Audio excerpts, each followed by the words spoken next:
Video शुरू करने से पहले एक सिंपल सा रिक्वेस्ट है आपसे। कमेंट में आप जाके लिख दो कि आपका रिफ़ंड आ गया है या नहीं आया है, तो लिख दो नहीं आया है। अगर रिफ़ंड मिल चुका है तो रिसीव्ड लिखो, और अगर अभी तक वेट कर रहे हो तो स्टिल वेटिंग लिख के आप बता दो।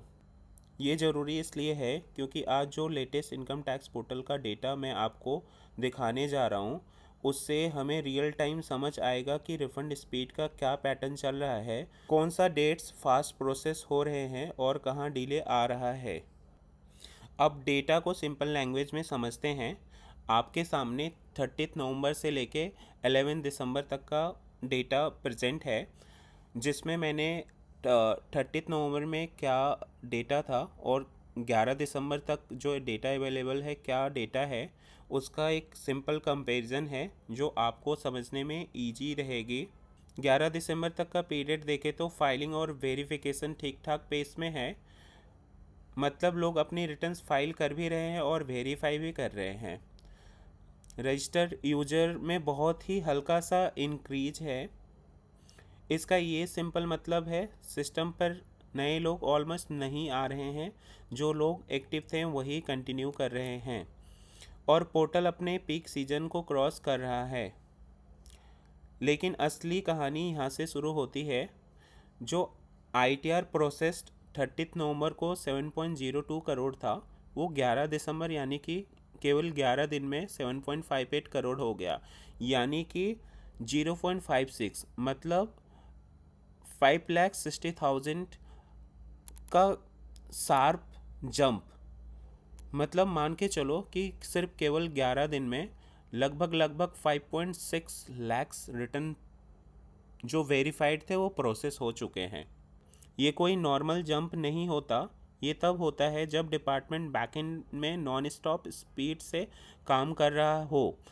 इसका एक और प्रूफ सिंगल डे कंपैरिजन में दिखता है। जैसे जैसे मैं 11 दिसंबर और 10 दिसंबर का दिखाऊं, उससे पहले कंपेयर कर लेते हैं 9 दिसंबर और 10 दिसंबर का।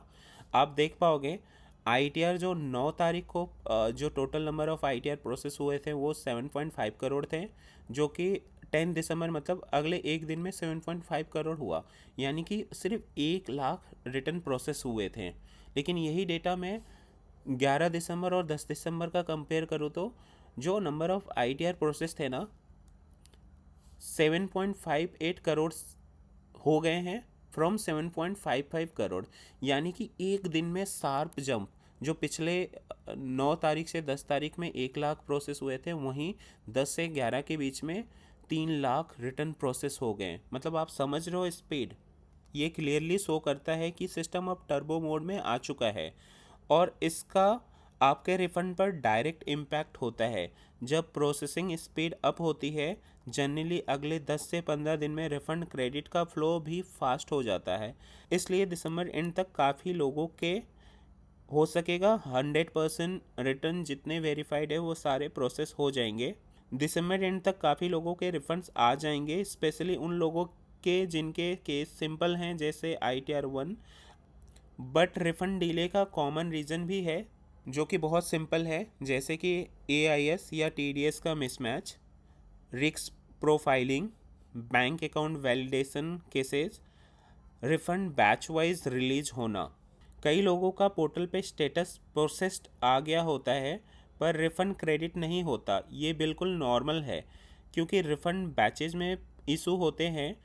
हर प्रोसेस्ड रिटर्न का रिफंड सेम डे रिलीज़ नहीं होता। इसलिए मैं आपको सबसे रिक्वेस्ट करता हूँ कि कमेंट्स में ये 3 चीज़ें लिखें। आपने ITR किस डेट को फाइल किया, आज पोर्टल पे स्टेटस क्या दिख रहा है, प्रोसेस्ड है, पेंडिंग है या अंडर चेक, रिफ़ंड का वेट कितने दिन से चल रहा है। आपके कमेंट से हमें रियल ट्रेंड मिलेगा, किस डेट की फाइलिंग्स फास्ट क्लियर हो रही है और कौन सी डेट रेंज में लोग स्टक हो रहे हैं।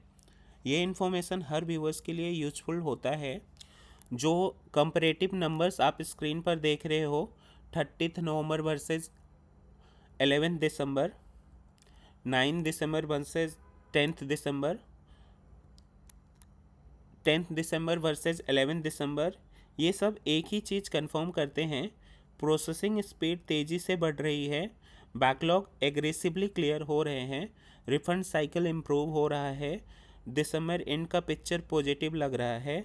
तो अब आप सिंपल से कमेंट कर दो रिसीव या स्टिल वेटिंग, क्योंकि जितना ज़्यादा डेटा मिलेगा उतना ही एक्यूरेट नेक्स्ट अपडेट हम बना पाएंगे। लेट्स ट्रैक इंडिया का refund trend together, simple language में रियल फैक्ट्स के साथ। अगर आपको वीडियो पसंद आई हो तो लाइक शेयर सब्सक्राइब करें, कमेंट करें। Thank you.